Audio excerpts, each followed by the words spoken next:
নমস্কার বন্ধুরা, আমি সুতপা চলে এসেছি আমার রান্নাঘরে। তোমাদেরকে আজকে রান্না করে দেখাবো। এই দেখো, কাতলা মাছ করব। এইভাবে কাতলা মাছটা রান্না করলে দেখবে অটোমেটিক ভাত চেটে পুটে সবাই খাবে। মাছটাকে প্রথমে এই যে লবণ নিয়েছি, লবণ, হলুদ আর লঙ্কার গুঁড়ো এই দিয়ে মাছটাকে ভালো করে একটু মাখিয়ে নেব।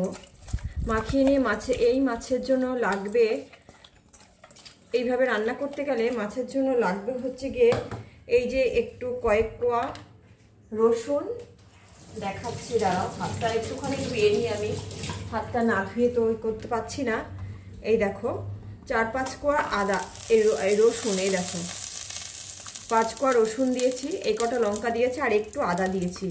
এই কটা লাগবে। আর তার প্রথমে লাগবে এই যে দুটো টমেটো। এই টমেটো দুটোকে আমি ভালো করে পেস্ট করে আগে আলাদা সরিয়ে রাখবো, কারণ রসুন আর আদার মধ্যে টমেটোটা পেস্ট করব না। রসুন আদাটা সরিয়ে রেখে আগে এই দুটোকে পেস্ট করে আমি নিয়ে আসি। নিয়ে এসে এই দুটোকে রেখে নিয়ে তারপরে মশলাও। দেখো, টমেটো দুটোকে পেস্ট করে নিয়ে এসছি। এই দুটোকে এবার আমি এইভাবে রেখে দেবো। রেখে দিয়ে অন্য মশলা এবার ওই আদা, রসুন আর লঙ্কা দিয়ে পেস্ট করে নিয়ে আসি। এর মধ্যে জিরে ধনে কিছুই দেব না। এই দেখো, এই কটা আদা, রসুন, লঙ্কা এই কটা পেস্ট করে নিয়ে আসি।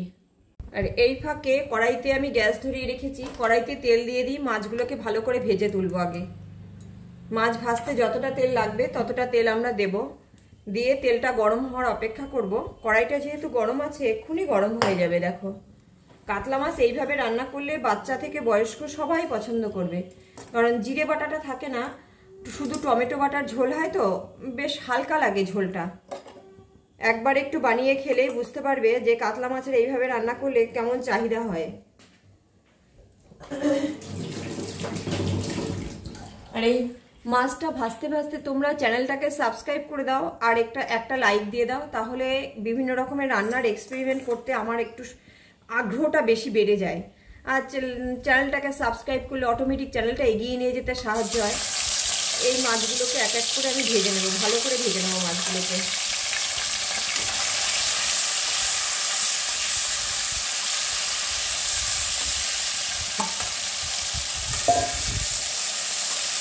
আর মাছটা একটু কড়া করেই ভাজবো, মাছটা হালকা ভাজবো না।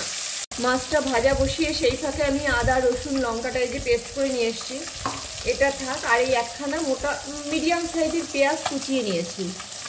আর এর সাথে লাগবে এই যে একটা আলু একটু বড় বড় করে লম্বা লম্বা করে কেটে নিয়েছি। ব্যাস, এই জিনিসই লাগবে, আর কিছু লাগবে না। এই যে আর কিচ্ছু লাগবে না। একটু হালকা মশলাও হয়, এদিকে ধরো রান্নাটা হালকাও হয়, খেতে ভালো লাগে সবাই, সেই কারণে সবাই পছন্দ করে।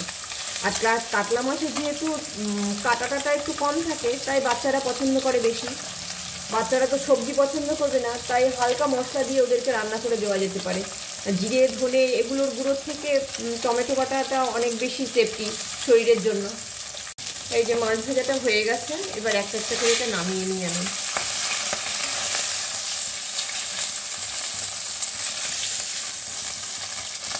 এইভাবে মাছের ঝোল করে ভাত দিয়ে খেলে বুঝতে পারবে তবে যে কেমন লাগছে। এর মধ্যে এবার এই আলুগুলোকে দিয়ে দেব। আলুগুলোকে ভেজে নেব একটু ভালো করে। আর আমি তো বলেইছি আমি একটু শর্টকাটে রান্না করতে পছন্দ করি। এই আলু একদিকে ভাজা হবে, মাঝখানে আমি ফোড়নটা দিয়ে দেব।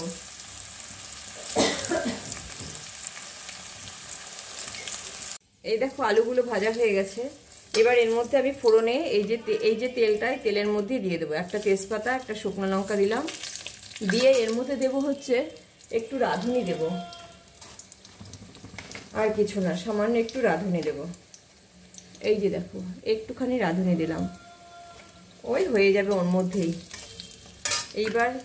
এইবার যে আদা, রসুন আর লঙ্কা দিয়ে যে পেস্ট করে রেখেছিলাম, না এটা দেবো না, তো ভুল বললাম, এর মধ্যে পেঁয়াজ দেবো। এই যে পেঁয়াজ কেটে রেখেছিলাম একটা মিডিয়াম সাইজের, এই পেঁয়াজটা দেবো। পেঁয়াজটা একটু ভাজা ভাজা হওয়া দরকার, ভাজা ভাজা হলে তারপরে এই পেস্টটা দেবো। পেঁয়াজটা হয়ে নিই ভাজা ভাজা। পেঁয়াজের মধ্যে একটু লবণ দিয়ে দিই, কারণ কোনো কিছুতেই লবণ এখনও দেইনি, শুধু মাছ ভাজাতেই দিয়েছি। এই যে লবণটা দিয়ে দিলাম, পেঁয়াজটা তাড়াতাড়ি হয়ে যাবে সেই কারণে।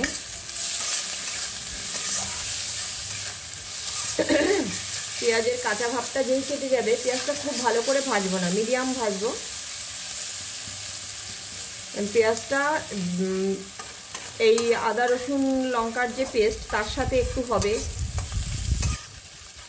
আবার টমেটো পেস্টটা দেবো তার সাথে হালকা হবে, ওতে পুরোটা হয়ে যাবে। পেঁয়াজটা কড়া আমি বানাবো না ওই কারণে। এই দেখো মোটামুটি পেঁয়াজ হয়ে গেছে, কাঁচা ভাব কেটে গেছে, হালকা ব্রাউন ভাব চলে এসছে। এবার এই পেস্টটা আমি দিয়ে দেবো, আদা রসুন লঙ্কা দিয়ে যে পেস্টটা, সেইটা পুরোটা দিয়ে দিলাম।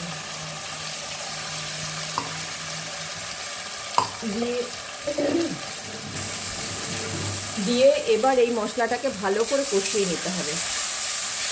এইটাকে কাঁচা রাখলে চলবে না, এটাকে খুব ভালো করে কষাতে হবে। এর মধ্যে আমি হলুদ দিয়ে দেবো।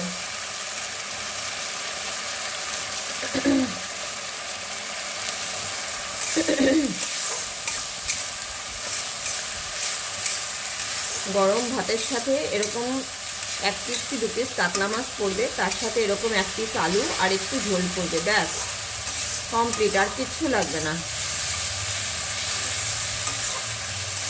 খেতে যে কি ভালো লাগে, একবার খেলে বুঝবে, বারবার খেতে ইচ্ছা করবে।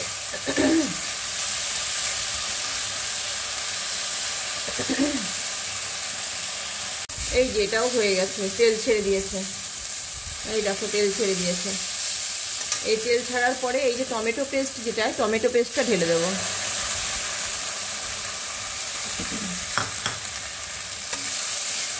টমেটো পেস্টটা দিয়ে একটু নাড়বো, টমেটোটা পুরো ভালো করে কষাবো না, মোটামুটি একটু হলেই হয়ে যাবে। এই যে টমেটোর কাঁচা ভাবটা কেটে গেছে, এই দেখো হয়ে গেছে, সব টমেটোর কালার চলে এসছে, লালচে কালার। এইবার এই মাছগুলো এর মধ্যে ঢেলে দিচ্ছি আমি, দিয়ে উপর থেকে জল ঢেলে দেবো, হালকা ঝোল। ঝোল খুব বেশি করবো না, অল্প ঝোলই দেবো, ব্যাস এইটুকুই রাখবো। এটা একটু ভালো করে ফুটে উঠলে, আর বেশি কিছু নেই। তোমরা চ্যানেলটাকে সাবস্ক্রাইব করেছো, না হলে করে দাও, আর ভিডিওটাকে একটা লাইক করে দাও, তাহলে যখনই দ্বিতীয়বার আমি ভিডিও ছাড়বো সেটা তোমাদের কাছে খুব সহজে চলে যাবে। আর আমি এরকম সহজ পদ্ধতিতে রান্না করতে ভীষণ ভালোবাসি, আর রান্না নিয়ে এক্সপেরিমেন্ট করতেও ভালোবাসি। আর লাইক করলে আমার এই এক্সপেরিমেন্টের যে আগ্রহটা, সেটা তো শতগুণে বেড়ে যায়। এই আর কি, এটা এবার ফুটুক, তারপরে দেখাচ্ছি আর কি করব। এই যে এটা হয়ে গেছে পুরো, আমি গ্যাস কমিয়ে দিয়েছি, পুরো হয়ে গেছে। এইবার এটার উপরে একটু ধনিয়া পাতা দেব, ব্যাস কমপ্লিট। এটাকে নামিয়ে দেবো এবার আমি। আর লবণ যে যার মতন টেস্ট করে লবণ দেবে। আমি টেস্ট করলাম একটু লাগবে, তাই একটু লবণ দিয়ে দিচ্ছি। এবার এটাকে নামিয়ে নিই। দেখো নামিয়ে নিয়েছি, দেখতে সুন্দর হয়েছে, খেতে ভাতের উপরে পড়লে বুঝতে পারবে খেতে কেমন হয়েছে। ব্যাস, সবাই ভালো থেকো, ভালো ভালো রান্না করে খেও।